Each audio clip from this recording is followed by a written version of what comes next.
Toyeen Talks. To all our beautiful subscribers, we say thank you so much for staying with us.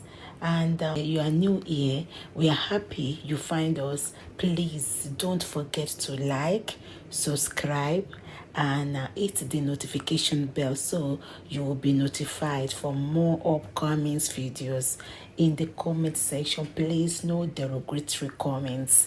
Thank you all for watching. Till I will see you in my next video. Stay safe, stay blessed. I love you all. Bye.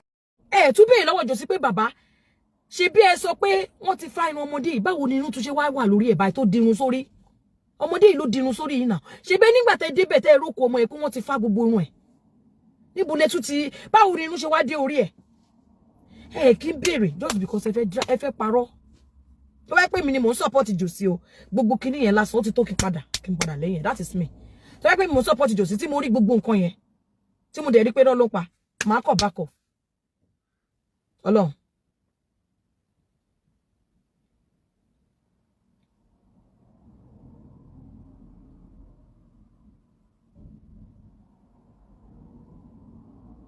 Ní ọmọ tí wọ́n sọ pé oṣù 5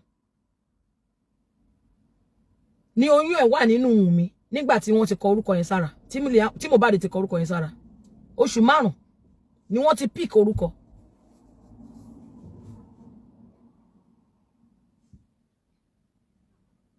Then ẹni pé nígbà tẹ́ délé wọn ẹni wọ́n ti múra fún kò dẹ̀ sí èèyàn kankan tó ń béèrè lọ́wọ́ yín pé aṣọ white yẹn bolẹ̀ ti rí ṣé ilé wọn yẹn náà ti rán nígbà tẹ́yìn fẹ́ gbé Mohbad kúrò nílé ṣé wọ́n wọṣọ funfun yẹn fún ẹ̀yin lẹ wọṣọ yẹn fún náà bọ̀ wọn fẹ́ sọ anything tó bá ti jẹ́ kó jọmọ yín àwọn èèyàn kì í fẹ́ discuss ẹ̀.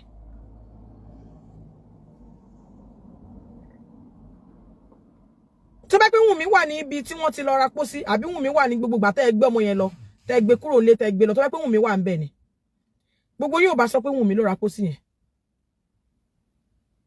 Wùnmí lẹ̀ bá ti pósí yẹn mọ́ lórí. Allah ló ní kó má tẹ̀lé yín kó má tẹ̀lé ó kò tẹ̀lé òkú yín lọ ẹ̀yin lẹ gbókù lọ lẹ́ṣọ́ lè ṣe bó ṣe wù yín. Àwọn tó dẹ̀ ń tẹ̀lé yín ò béèrè pé ọmọdé yìí kú ẹ ti gbé látago 9 kúrò nínú ilé ẹ gbé lọ níbo ni ọmọ yẹn wà látago 9 dago 12 ọjọ́ kejì tẹ́ fi sin níbo lẹ gbé lọ. Good 15 hours ni bọ̀bọ́ yìí fi sùn tó fi wà nínú mọ́tò báwo ló ṣe fẹ́ rí result autopsy. 15 hours ló fi wà nínú mọ́tò tẹ́kọ̀ páàkì mọ́tò yẹn sẹ́gbẹ̀ẹ́ títì 15 hours ni Mohbad lò nínú mọ́tò no ambulance 15 good hours ló lò ń bẹ̀. Kò sẹ́ni tó béèrè lọ́wọ́ yín pé bó lẹ ti wẹ̀ fún Mohbad ṣé ẹ wẹ̀ fún. Gbogbo bẹ́ẹ̀ ṣe bọ̀bọ́ yìí èèyàn ò lè ṣe ajá èèyàn gan bẹ́ẹ̀. Kí ló fà agídí ọkàn tinú mi ni máa ṣe gbogbo èèyàn ń bẹ̀ yín pé kẹ́ má gbókù yẹn kúrò ń bẹ̀ ẹ gbà tinú mi ni máa ṣe èmi ní olórí ẹbí òun náà lẹ́ṣin ṣe léni táwọn yẹn ṣẹ̀ṣẹ̀ ń rí o very stubborn òun lẹ́ṣin ṣe léni tẹ́ ẹ̀ ń sọ pé kí wọ́n má ṣe tribute fún Mohbad just because you always believe Mohbad is your property. You always believe Mohbad is your property. Even bí Wùnmí ṣe wà nínú ilé Mohbad ẹ fẹ́ jẹ́ yìí ẹ fẹ́ máa control ẹ̀ ẹ fẹ́ máa sọ̀gbà tó máa báyàwó ẹ̀ sùn ẹ fẹ́ máa sọ̀gbà tó ò ní bára wọn sùn nítorí ọmọ yẹn ò gbà fún yín lẹ ṣe dọ̀tá ẹ̀ tó bá jẹ́ bẹ́ẹ̀ you are very you are very controlling ẹ ti believe pé this person is my son I will tell him where to go what to do and how to sleep when to talk to his wife when to do everything. This is what I've been saying from the beginning. Thank God Papa Riano is seeing everything. Oreo overlook any. He saw it before. He's not just saying it now. Overlook any. I'm telling you, just because he's supporting him blindly. You go to your son's house. I'll say this in English. You went to your son's house. You went to your son's house. You got there. You met 100 people in that house. And you saw your son in the middle of them. They lay him on the floor. Abi, you said under the staircase. Let's take it like that. And those 100 people, you said you met 100 people in that house, including the lawyer. You did not know the lawyer. The lawyer came to you to introduce himself to you. You met the lawyer for the first time. in that house that night. Immediately Mohbad passed away. Darosha rang you, Blessing rang you, people called you on the phone. You knew about it. Even before the Mohbad knew anything about it, you already knew that Mohbad passed away. You went to that house, you got there due to where you live, that is far away from Lekki. You went to that house, you got there about 8 o'clock, after 8. You went there, you saw Mohbad on the stairs, you went upstairs. You went upstairs, you said you saw Eje, BLOOD. You said you saw Eje. You went there, you saw Eje, to put in a blanket, soak in the blanket. You did not tell anybody. 100 people was there. You did not talk to anybody about the Eje you saw. So you went downstairs. People were telling you not to take the boy away. You took the boy away. They called the ambulance. They now put the boy in the ambulance. You took the boy away. 9 o'clock, Lale, you took the boy away from that Lekki at about 9 o'clock in the evening. So now you took the boy away, and nobody's asking you. From that 9 o'clock till 12 o'clock, Mohbad was buried. What happened? Where was Mohbad? Where did you put him? You left him in the van all night, in the ambulance. All night.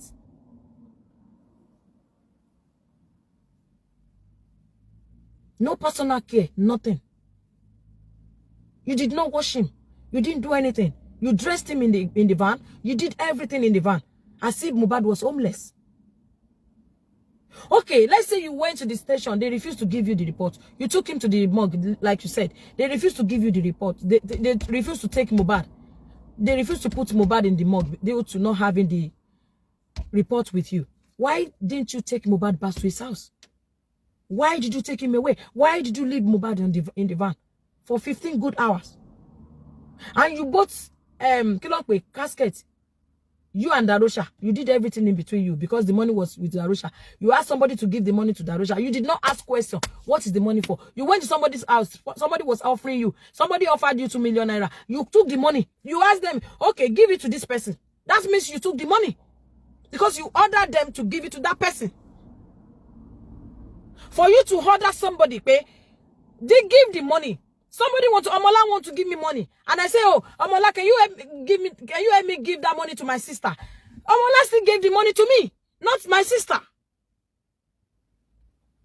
They offered you 2 million naira. You did not ask them why. You went to your son's house that was not sick. They called you that he passed away. You went there. Somebody was offering you. Somebody offered you 2 million naira. You could not ask question. Why? What for? What do I do with this money? What for? Killing for what is she? And you ordered them to give the money to Darosha. Darosha took the money.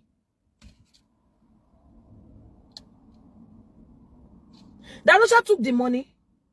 After the burial of Mohbad, after the burial, they gave you the balance. You took the money now.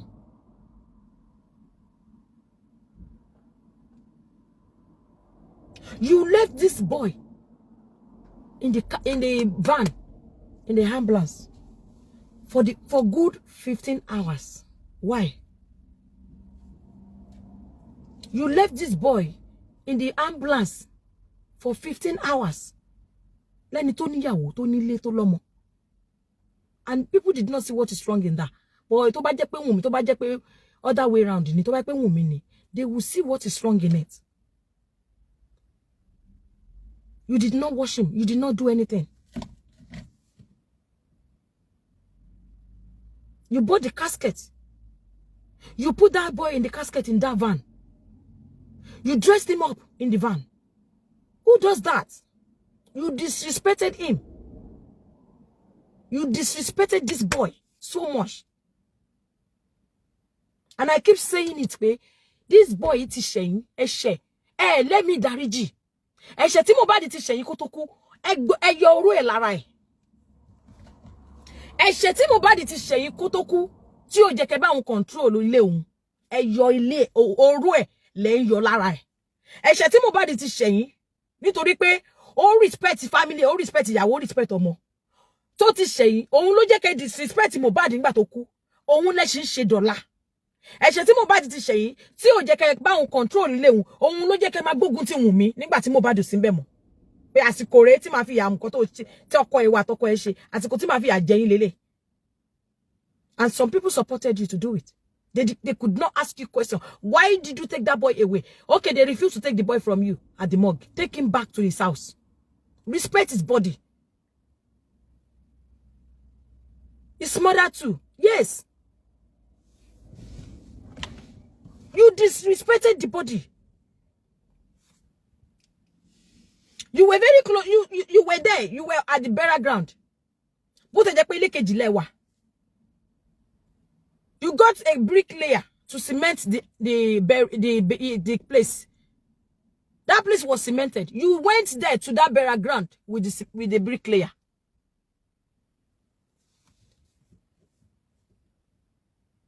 So nígbà tí ẹ wá lọ sí burial ground yẹn tí wọ́n sin, tí wọ́n ti sílẹ̀. You now went back home with Ìyá Lọ́ládé. Ìyá Mohbad. Òun ló bí ọmọ ẹ̀. It was not in that scene the way Ìyá Lọ́ládé was there. Who is Ìyá Lọ́ládé?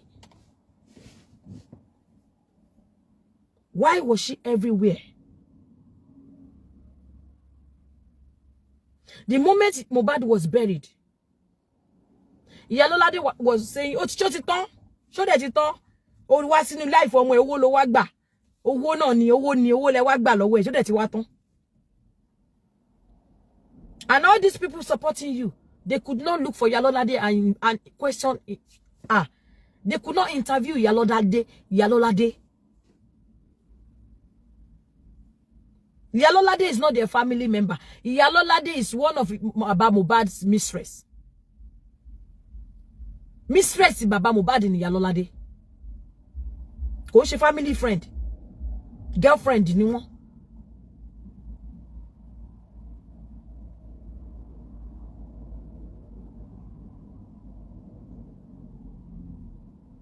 Because I could see the relationship between you and Ìyá Lọ́ládé. When I was speaking with you on video, I saw you playing with Ìyá Lọ́ládé.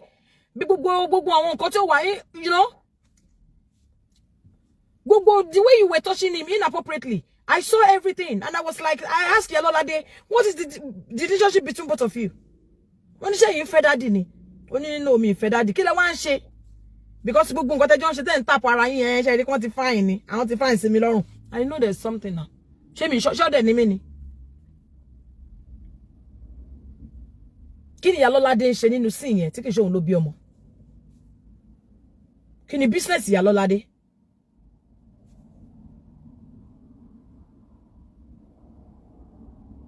Baba Mohbad and Ìyá Lọ́ládé, they were everywhere. Gbogbo ilé babaláwo ni wọ́n máa ń tọ̀. Gbogbo ilé ológun ni wọ́n máa ń tọ̀ kiri. Because I could remember Ìyá Lọ́ládé was telling me pé where they went to somewhere. They were everywhere they went to. They told them Mohbad was going to die. Even when he was not sick.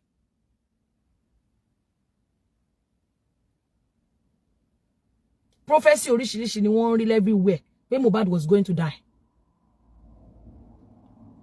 That is the reason why Baba Mohbad made that statement. Pé mo mọ̀ pé ó máa kú mi kò mọ̀ ìgbà tó máa kú ni. Because wọ́n ti mọ̀ pé ó máa kú tipẹ́tipẹ́. So boy wá fẹ́ gbé òkú ẹ̀ lẹ́lòmí lórí tẹ́dẹ̀ mọ̀ pé kò ṣe nǹkan kan. Ọmọ yìí ẹ ti mọ̀ pé ó máa kú. Ẹni gbogbo bí tẹ́ lọ lọ sọ fún yín pé Mohbad máa kú. Tí ó sick. Ẹni gbogbo bí tí ẹ lọ no sọ. Mo bẹ̀ lọ́wọ́ yín mo nígbà tẹ́yin délé Wùnmí tẹ́ délé wọn lálẹ́ ọjọ́ yẹn. Mo ní kí ló ṣẹlẹ̀ kí ni Ìyá Mohbad ń ṣe. Ẹni Ìyá Mohbad pé òun náà wà níta pé kò wọlé. Mo ní kí ló wá ń ṣe. Ẹni ẹ̀kọ́ lọ bá wọn ẹ̀kọ́ sọ pé sórí nsìn. Àwọn iṣẹ́ kan tó dẹ̀ ní ká ṣe. Àwọn iṣẹ́ kan tó ní ká ṣe. Tó bá pé àti sáré ni àti ṣiṣẹ́ yìí ni ọmọ yóò ní kú yìí o. Pé gbogbo bí tẹ́ lọ yìí wọ́n sọ fún pé ọmọ yìí máa kú. Even ilẹ̀ tó rà ẹni tó nílẹ̀ sọ fún yín pé ẹni tẹ́ ń ralẹ̀ fún yín máa kú sẹ́. So kí ló tẹ́ ń ṣe bí ẹni pé ẹ̀yin kan ló wá pọ̀ ọmọ yín?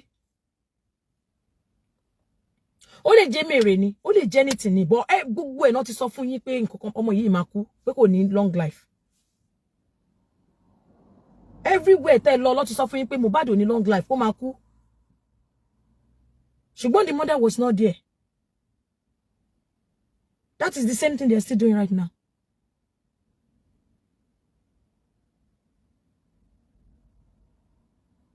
That is the same thing they are still doing right now. Instead of you guys to be there, you were not there. You were running after something else.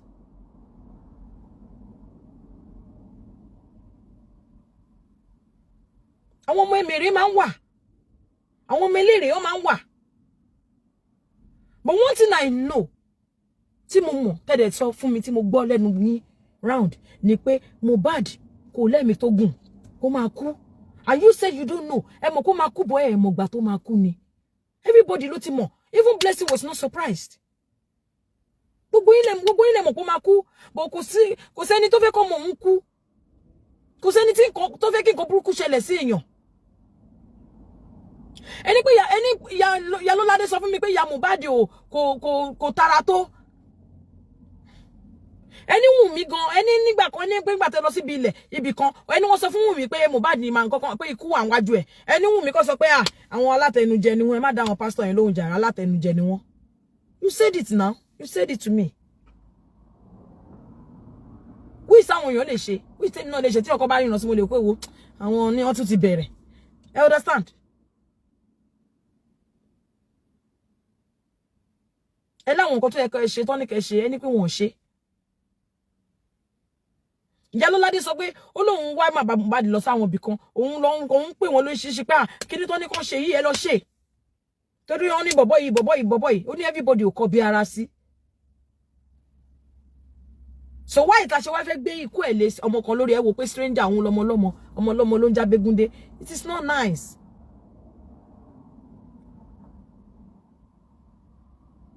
And just because this boy has offended you before he passed away, ẹ wá ń fi àyẹn jẹ òkú ẹ̀. Because I could not see anybody asking you that. Why did you make that statement? Pomode you fún mi ní 500 gba account mi rí. Ẹ wo bí tí yaba celebrity ń gbé. What is the meaning of that statement? Kí ni meaning statement yẹn? That mean ẹ ṣì ń bá jà. Bó ṣe kú yẹn, ẹ ṣì ń bá jà. Statement àkútúkú ẹ lọ́nà ọ̀run ni statement yẹn. Because the only yoku ẹ ń sọ̀rọ̀ owó. Wọ́n ní yoku tara. Wọ́n ní pé lágbájá máa ná ọmọ yín. Ẹ ní pé ó fẹ́ àjùlọ wọn ni. Because you don't care. You don't want to know. Oh, you go to why important say ni kó ti kú tán, mo fẹ́ lọ gbógun. Wọ́n ní yoku. I wish that lawyer can speak. Wọ́n sọ pé Mohbad kú. You went to call the lawyer to bring the property. That you want to share his property. The following day. And these people supporting you, they did not see what is wrong in that.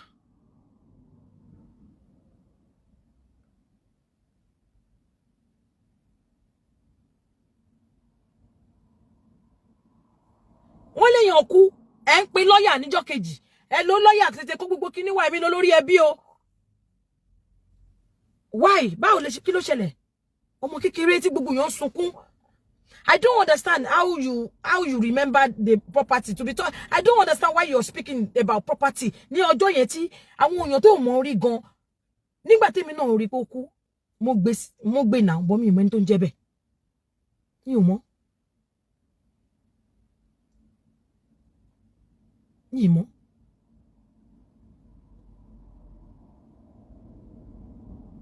Mo dẹ̀ ṣe fídíò lọ́jọ́ kejì níjọ́ tẹ́ sin ọmọ yẹn.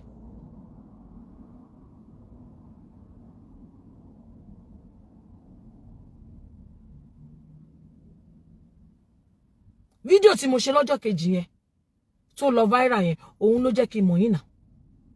Mi ò ever wá bá yín sínú inbox yín pé daddy, who are you? Báwo ṣe mo wá ṣe ibo ni ṣe ní inbox ni. You were not on social media. You were not on TikTok. You were not on Facebook. I didn't know you. Now you turn yourself to a celebrity after the death of this boy. And you think you're doing the right thing. I always try my possible best not to pass insult to you.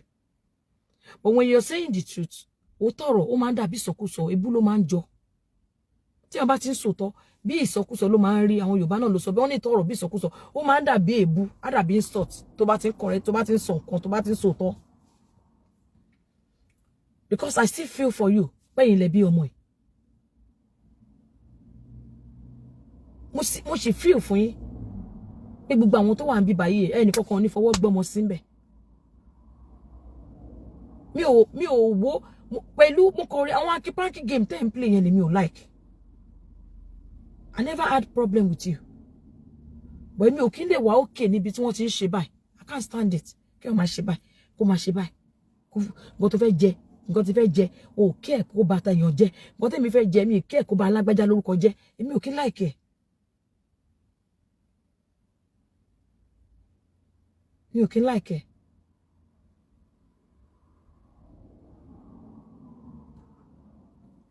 Mo dẹ̀ bẹ̀ sí ní bẹ̀yìn. Báyìí ló ṣe rí, báyìí ló ṣe rí. In fact, gbogbo bó ṣe sọ pé òkú, bó ṣe kíní kan yẹn, mi ò gbọ́ lẹ́nu yín. Ní alẹ́ ọjọ́ yẹn tí ọmọ yẹn tí wọ́n pè yín tẹ́ lọ síbẹ̀. Ìyá Lọ́ládé ẹjọ́ débẹ̀ ni. Ìyá Lọ́ládé ẹjọ́ dọ́dọ̀ ilé àwọn Mohbad ni. Because ó sọ bẹ́ẹ̀ fún mi.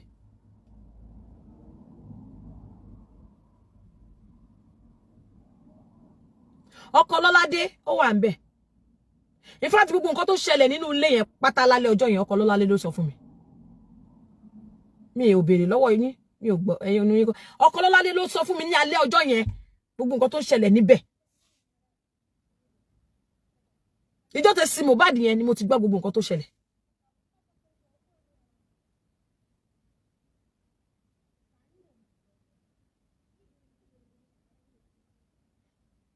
So mi torí pé bóyá nítorí pé mi ì dẹ̀ mọ ohun mi rí. Gbogbo wa tí mò ń bẹ̀yìn pé kí nǹkan kan má bàjẹ́ mi mọ ohun mi rí náà. But ọ̀rọ̀ tẹ́ ẹ sọ fún mi àti ìlàjọ́ ń sọ̀rọ̀ nínú ilé. Bó ti jẹ́ pé ọkọ ń bẹ̀ mí, ó ń bẹ̀ mí pé kí n jọ kí fún òun ní nọ́mbà yín, mi fún ní nọ́mbà yín torí èmi àtẹni yẹn ń sọ̀rọ̀. Ẹni yẹn pọ̀pá record mi, which is fine. Torí gbogbo wa tẹ́mi àti yín sọ̀rọ̀ mi mọ ohun mi rí. Mo dẹ̀ ẹ̀dẹ̀ tún rí tí mò ń sọ pé dáàdì owó dáàdì gan ti tutù jù jàre wọn mọ kankan nípa kíní mi ò mọ ohun mi rí.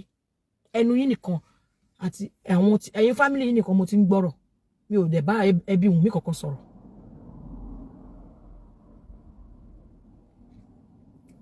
So gbogbo kíní yẹn mo wá understand bí gbogbo ẹ̀ ṣe ń lọ nìyẹn. Kò dẹ̀ sí speaker kankan tó ń bá yín ṣe nígbà yẹn. Kò sí speaker kankan tẹ́ ẹ mọ̀ rí. Gbogbo àwọn speaker tó ń ṣe kò sí èèyàn kankan tó ń bá yín ṣe. Mo ní kó gba fóònù lọ́wọ́ yín. Mo ní kó gba fóònù, kó gbà lọ́wọ́ yín. Kó fún yín ní fóònù tí ò ní network. Tẹ́ ni máa fi rí nǹkan tó ń ṣe lórí internet. Tó dá àwọn èèyàn ń bà sí yín. Pé ẹ lọ sí ọmọ lọ́jọ́ bẹ́ẹ̀ sí ọmọ yẹn lọ́jọ́ kejì. Gbogbo èèyàn bẹ́ẹ̀ sì ní wá fún yín. Mo ní kó gba fóònù lọ́wọ́ yín. Kó mú fóònù mi fún yín kẹ́ má rí nǹkan tó ń lọ. Ẹ dẹ̀ pè mí ẹ dẹ̀ sọ pé pé ẹ wà bored pé kíní kan ẹ dẹ̀ wà okay pẹ̀lú bí ẹ ṣe rí nǹkan tó ń lọ yẹn. Ó dẹ̀ tún gbé yín sínú ilé kan.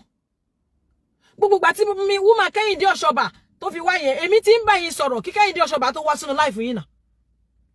Gbogbo nǹkan tó ṣe láàrin àti ṣe Kẹ́hìndé Ọ̀ṣọ́bà mo ń béèrè lọ́wọ́ yín ẹ update mi pé dáàdì ṣe ilé tó gbé yín sí wọ́n gbé yín lọ sínú ilé kan wọ́n lọ gbé yín gẹrun ẹ ti gbàgbé ni. Èmi àti yín là ń sọ̀rọ̀ every time mo dẹ̀ ń ṣe show bọ́ mi kì í ṣe show yín mo kàn ń ṣe show mo sọ̀rọ̀ Àgbàlá Gabriel bọ́ mi sọ̀rọ̀ justice for Mohbad bọ́ mo kàn ń bá yín sọ̀rọ̀ ni because èmi ò fẹ́ kó jẹ́ public stuff. Mi ìfẹ́ kẹ́ bí yín dàrú ní mi ṣe sọ̀rọ̀ yín.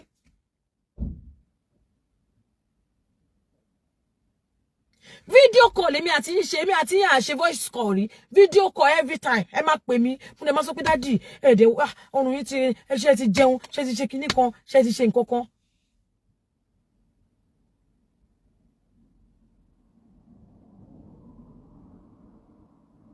Mo ti send owó sí Lọ́ládé rí pé kàn bá mi fi ra nǹkan fún yín.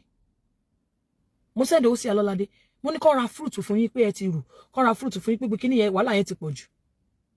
Gbà tó jẹ́ dẹ̀ pé mi ẹ dẹ̀ sọ pé ẹ bá má fún Lọ́ládé lówó yẹn Lọ́ládé ò ní ra Lọ́ládé máa kó owó yẹn sápò ni kò ní ra ṣé mi send owó sí Lọ́ládé mo ní proof náà mi ṣàgbéjáde rí mo ní proof náà mo send receipt sí mo dẹ̀ send owó yẹn mo dẹ̀ send owó fún kó lọ fi ra nǹkan fún yín kó fi ra fruit fún yín.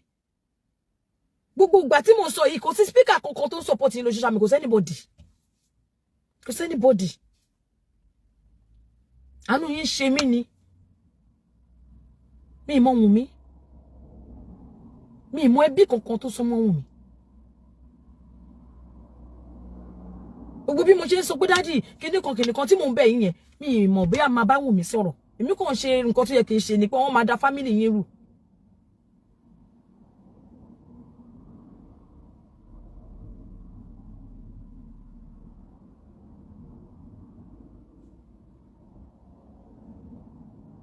Nígbà tó yá lè máa sọ pé òkè kí n bá yín ṣe show, kí n ṣe show káwọn èèyàn lè gbọ́rọ̀ kúrò lẹ́nu yín kí n wá tún yín ṣe, kí n wá mo wá sọ pé má worry. Ọkàn kọ́kọ́ sọ fún mi pé kí n má lọ sí ṣe show fún máa yìí o. Ṣé pé mo ti lọ ṣe show mo ti ń support yín, má tún wá padà má tún bọ́ mi ní sọ̀rọ̀ sí má kàn máa lọ ni.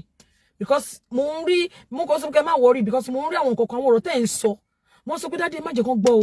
Tẹ́ bá ti sọ dé má ní daddy ẹ má jẹ́ kán gbọ́ o. Ṣé ẹ sọ pé necklace Mohbad tó máa ń wọ̀ ṣe show pé necklace wọn gan. Mo nǹkan tẹ́ ń sọ ní gbogbo ìgbà yẹn tó ń jó yín lára kò ju wípé kí ni ìyá Mohbad ń ṣe ní Lẹ́kì. Ìgbà tí àwọn senator lọ kí wọn, ṣé ti ní speaker ni? Kò sí speaker kankan tẹ́ nígbà táwọn senator lọ kí wọn náà. Gbogbo bó ṣe lọ kí wọn lẹ́ ń sọ fún mi tínú ń bí yín náà. Mo mọ̀ gbà tí Yínká tí àǹtí bá yín tó rèé sówó fún yín náà. Mi kò ṣe show ni torí mi ò kí ń bẹ́ ṣe show. Èmi ò ní nǹkan tí fẹ́ fi show ṣe kí wọ́n sọ pé mo sáré gbọ́rọ̀ mo sáré wo mo ń wérò mi ìwérò mi ń sáré bọ́ta wá sọ̀rọ̀ pé kíní kan o àwọn míì lọ máa sọ pé kíní kan ó ti jẹ́ sáré lọ sọ káwọn èèyàn tó mo kàn ń take time mi mo dẹ̀ ń bá yín sọ̀rọ̀ mo wò pé kí n ṣe nǹkan tó yẹ kí n fi ṣe show kò make sense kí gbogbo nǹkan dá mo ń bá yín sọ̀rọ̀ bíi bàbá ni màá jí láàárọ̀ ṣe ti jẹun tẹ́ bá lọ́sàn-án inú àpè mi tí a discuss nǹkan tó ń lọ tí bá dalẹ̀ à ń sọ̀rọ̀ ní gbogbo gbà tí má pè yín ẹni ẹ̀ dẹ̀ rí pé mo ń bá yín sọ̀rọ̀ èmi àtẹni yẹn dẹ̀ sọ̀rọ̀ ẹni ẹ̀ dẹ̀ ó dẹ̀ sọ pé kí n fún un nọ́mbà yín pé òun fẹ́ ẹni mo dẹ̀ ń wò pé ẹni yẹn tí má fún nọ́mbà yín ó fẹ́ fi yín ṣe show ni mi ṣe fún yín nọ́mbà ni mi ṣe fún ní nọ́mbà yín mo kàn sọ pé kó túbọ̀ ní sùúrù ká má bà family ní family jẹ́ ẹni ẹ̀ dẹ̀ record mi nìyẹn which is fine nǹkan tó wù nìyẹn mi ṣe náà which is okay.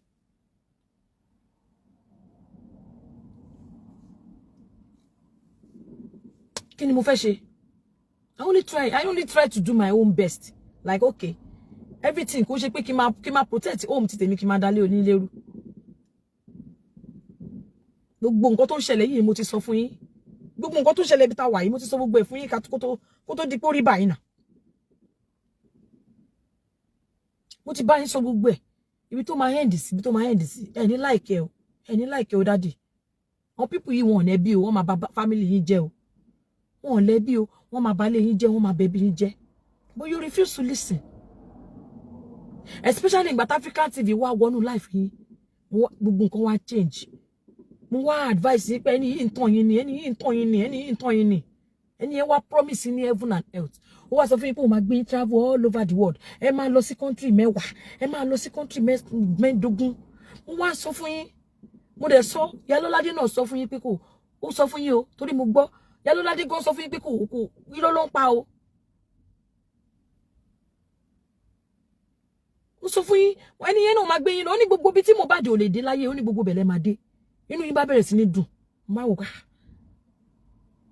Gbogbo bí tí Mohbad ò lè dé, wọ́n máa ṣe museum, wọ́n máa gbé Mohbad síbẹ̀, wọ́n máa ṣe kinní kan, ẹ máa lọ sí America, ẹ máa lọ bì kan, wọ́n máa ṣe kinní kan. Kẹ́yìn náà kọrin, wọ́n á gbé yín travel all over the world. Má wò ká. Kí gbogbo eléyìí. Nǹkan tó mú mi come against you. Ó ní pé ìgbà tẹ́ bọ́ta tẹ́ wá ń sọ, tẹ́ wá ń paint Wùnmí fáwọn èèyàn bẹ́ẹ̀ ni pé ẹ mọ̀gbà tó lóyún. Pé ẹ mọ̀gbà tó lóyún ó gbóyún yẹn wá. Ó tẹ́ fẹ́ kí public mọ̀ ni ẹ sọ fún wọn pé oyún yẹn ó gbé wá ká mọ́ yín mọ́lé ni. Ẹ dẹ̀ ti gbàgbé.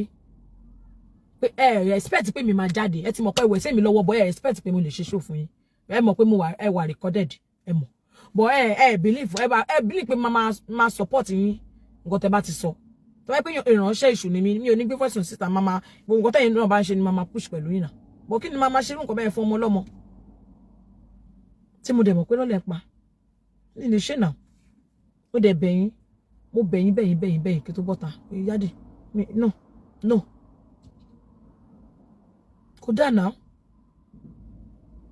inconclusive yìí ẹ wo bí tẹ́ ṣe wá ń sáré kiri ẹ lọ petition IG ẹ lọ petition because àwọn tó Highlander ló advice yín Highlander tó advice yín kò lè advice yín dáadáa torí kò mọ nǹkan tó ń pè ní law. Èmi tí mi ò study law, tí mi ò mọ kankan yìí, wallahi, mi ò lè advice yín nírú nǹkan tẹ́ ń ṣe.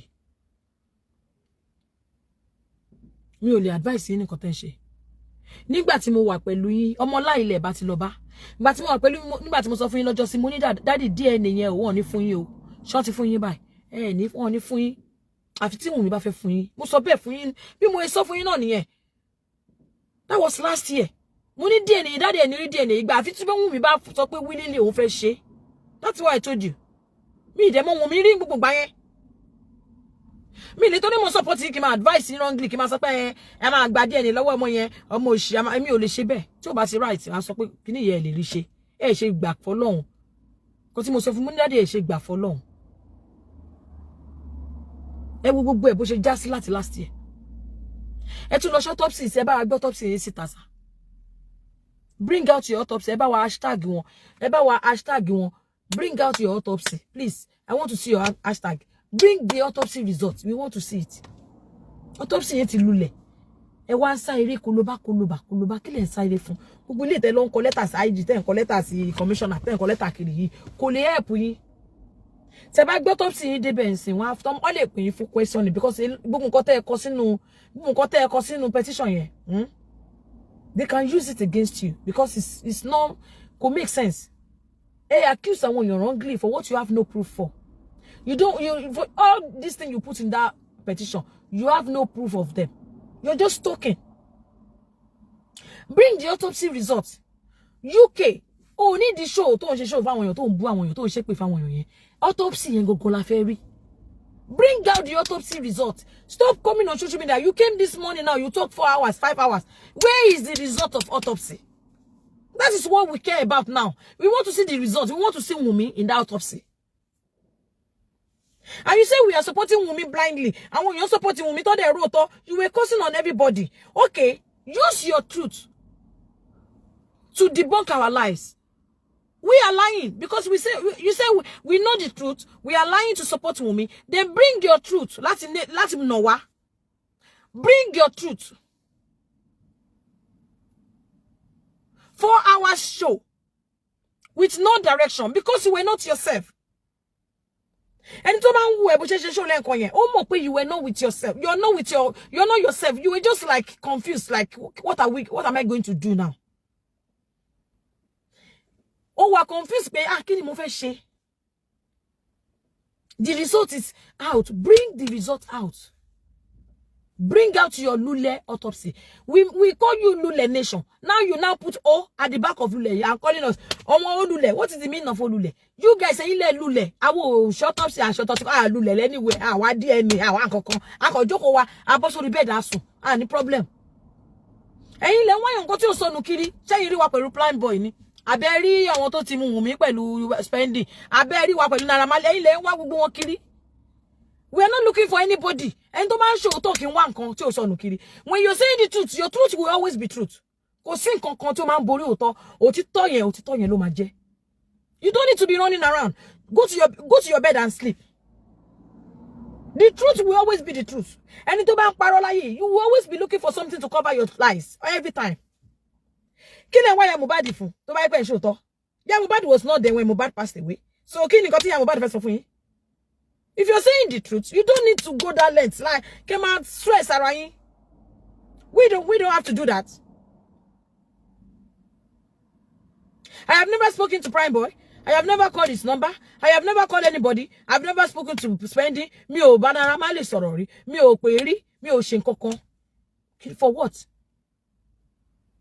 Mi ò sá eré. Because kò sí nǹkan tí mò ń wá. Mi ò wá nǹkan tí fẹ́ fi cover anything. Láti ìgbà tí mo dẹ̀ tí ń bá Wunmi sọ̀rọ̀ èmi àti Karimo sọ̀rọ̀ rí.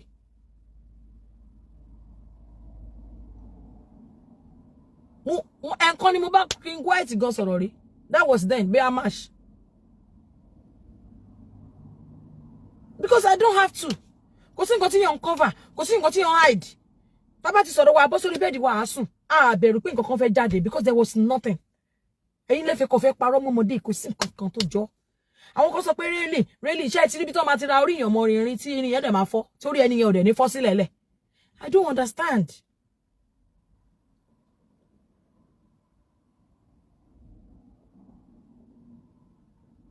And now, and once Prime Boy wá bọ́ social media wọ́n pariwo Wunmi. Ṣé Wunmi ló arrest ẹ ni? Ṣé Wunmi ló ní kó máa wá sign ni? Kí ló dé tó sá lọ? Ṣé Wunmi ló gbé wanted ilé lórí ni? Ìwọ ló sá lọ now. Tó bá yẹ pé lóòótọ́ èèyàn kú, mi ṣe nǹkan kan kí ló sá fún? Why did you run? Ọ̀rẹ́ ẹ kú, wọ́n sọ pé ọ̀rẹ́ ẹ kú. Tó bá gbọ́ pé ọ̀rẹ́ ẹ kú lẹ́niwẹ̀ tó bá wà. Ọ̀rẹ́ ẹ kẹ̀ kíákíá wá kó bàtà wa máa gbọ̀nà lé wọn lọ. Níbi tó sùn sí mọ́jú. Ilé wọn ló yẹ kó kọ́kọ́ máa lọ. Nǹkan tó ń pè ní ẹni innocent nìyẹn. Tí nǹkan bá ṣẹlẹ̀, body language jẹ́ wọ́n máa mọ̀ tó bá mọ̀ kankan pa, tó bá mọ̀ kankan pa. For you to run away ní ọjọ́ yẹn, there's something wrong with it. You were calling Baba Mohbad on the phone. Ah, ṣé báwo ni? Kíni kan Baba Mohbad ń sọ bóyá wọ́n sọ fún ẹ pé kó sá lọ ni. There's something wrong with that.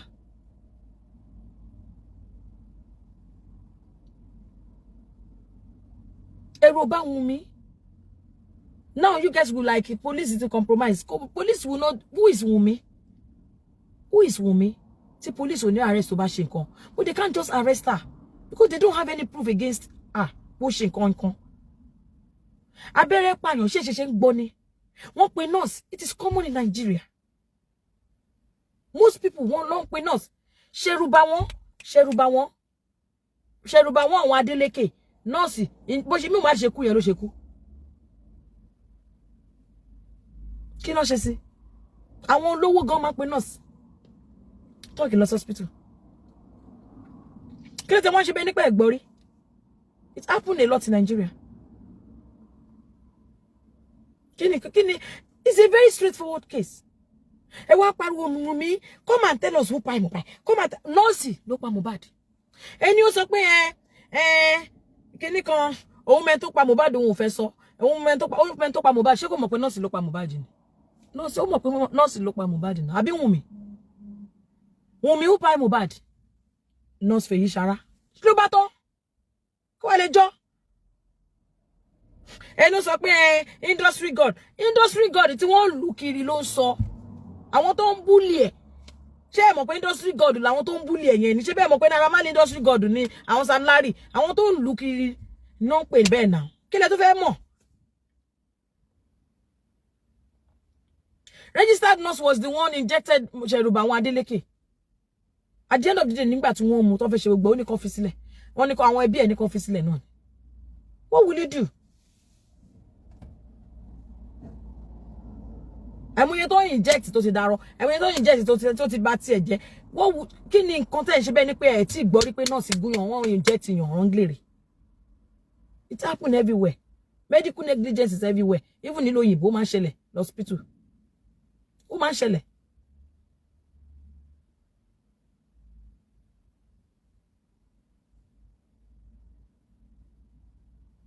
Ó kọ̀ pé gọ́ọ̀mẹ̀ntì ló máa ń forí ko nílò òyìnbó.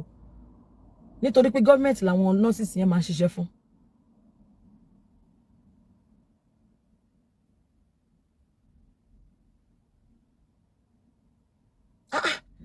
Kí ni nǹkan tẹ́ ń wá? Ẹ wá ṣe autopsy sí kò wá sí result. Ẹ wá launch competition so that everything will not bounce back on you. It will bounce back on you because what you caused it. The inconclusive was caused by you.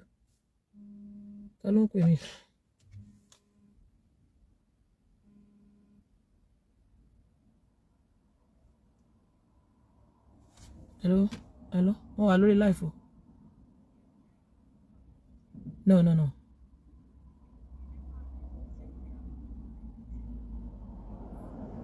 Bẹ́ẹ̀ni ma. Ẹ ṣé ma bẹ́ẹ̀ni. Bẹ́ẹ̀ni ma. Bẹ́ẹ̀ni ẹ ṣé ma. Àbí o bẹ́ẹ̀ni. Ẹni tó pè mí yẹn wọ́n ní ṣé mo rántí Michael Jackson. Ẹ ti rí pé Dr. Michael Jackson ló lọ ṣẹ̀wọ̀n. Because ó ń pity ẹ̀, ó fi emotion sí. Ó ń fún ní overdose. Àbí? Aṣá wà nígbà tí gbogbo ìṣẹ̀lẹ̀ náà. At the end of the day, doctor ẹ̀ ni wọ́n jail fún náà. Ṣé wọ́n mú ìyàwó ẹ̀ wọ́n mú ọmọ ẹ̀ ni? Èdè ṣe rádaràda. What happened to Mohbad? Wunmi, come and tell us. Tell you what? I have told you now. Don't ask her again. I have told you. Wunmi, come and tell us. You were the one that is clinical. You were with him for 24 hours. 72 hours, 42 hours. Wọ́n ló wà pẹ̀lú ẹ̀ wá sọ nǹkan tó ó ti sọ fún yín. Òun ni mò ń sọ fún yín. Ẹ má tún béèrè mọ́. Nurse Ferishara.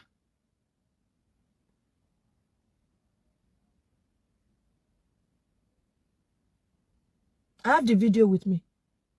Gbogbo abẹ́rẹ́ yẹn mo ní lọ́wọ́. Mo ní video ẹ̀. But it's not what I can post. Let's get.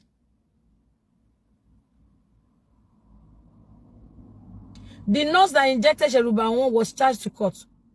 Ṣé wọ́n mú ìyàwó ẹ̀ tó jẹ́ kó pe nurse. Kí ló tó sọ pé ìyàwó ẹ̀ kí ló tó pe nurse. Ẹ fi gbogbo òṣìlẹ̀. So kí wọ́n tètè ṣáàjì gbogbo yín àti ìwọ tó parọ́.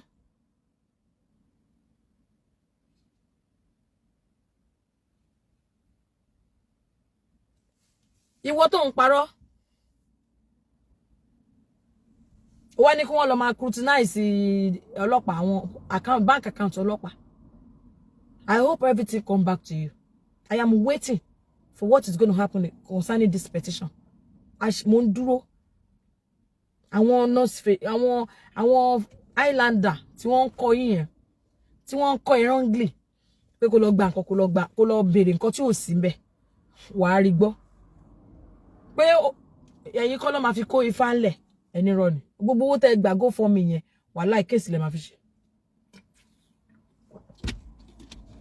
Gbogbo go for me tó ń dá yẹn ní kó lọ o. Owó onírú owó oníyọ̀ tá a dá. Owó tá a dá tẹ́ fẹ́ kó lọ. Ní kó lọ. Ọlọ́run ní kó lọ. Nígbà tí wọ́n ọlọ́pàá bá invite yín nísìn, tó bá sọ fún yín pé kẹ́ wá answer to the petition. Tó bá sọ fún yín pé kẹ́ wá defend the petition tẹ́ kọ. Kẹ́ wá defend ẹ̀. Wá ṣẹ̀ṣẹ̀ wá sọ gbogbo nǹkan tẹ́ ní CCTV yẹn. Any proof wà ẹ gbé proof ẹ lọ. Mo mọ̀ pé Prime Boy lẹ máa mú dání tẹ́ bá ń lọ bẹ̀ ní pé òun ló sọ̀rọ̀. Wọn kì í ṣe nǹkan bẹ́ẹ̀. Proof is not ọ̀rọ̀ sísọ.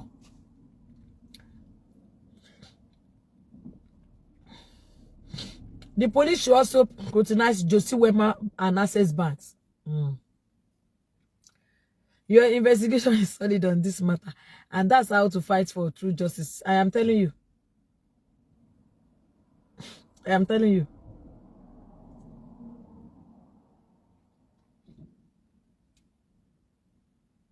It's not everything we can post. How can somebody be telling me that Mohbad was stabbed? Then you think I'm going to listen to that? If I tell you, most of you pay nígbà tí ó announce poku mo rí video. So kem no baba yin ṣé rí bí bobo yẹn bá rẹ̀ ṣe ń dán ni.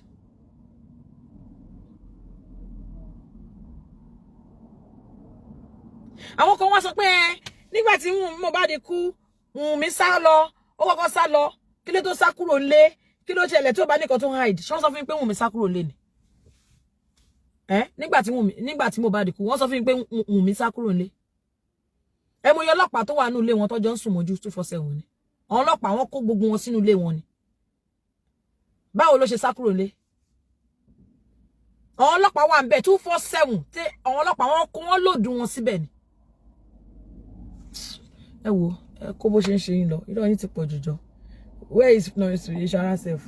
You said where is Ferishara self? They said the nurse is still in the custody. That's what the judge said. We have to believe the judge over them now. Abi? The judge said the nurse is still in the custody. Wọ́n wá sọ pé wọ́n ti ẹ wá sọ pé ẹ wá gbé kíní sí punch paper. Ẹni pé wọ́n ti ní káwọn Naira Marley wá, wọ́n ti ní kí lágbájá wá, wọ́n ti kíná. Gbogbo àwọn tẹ́ni kan wá yẹn, wọ́n ní tọ́n bá fẹ́ ni o. Gbogbo àwọn tọ́ni kan wá yẹn, tọ́n bá fẹ́ kò ṣe compulsory. If they like. It's not compulsory, so don't expect them. So if they want to go there, it is not compulsory.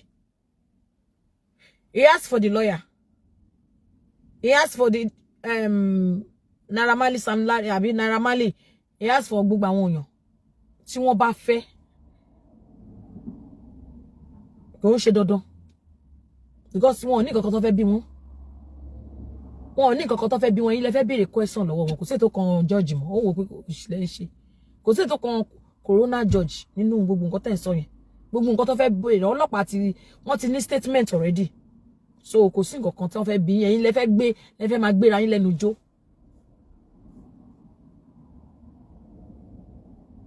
Ṣé you understand? So you just want to ask question, which is fine if you want to. But that doesn't mean whatever Naira Marley said there will be used against anybody. It doesn't mean gbogbo nǹkan tí Lágbájá bá sọ will be used against anybody. Everything. Wunmi and Prime Boy lawyer. Abi. One béèrè tó question tó bá ní láti béèrè lọ́wọ́ ẹ̀. Wọ́n abi.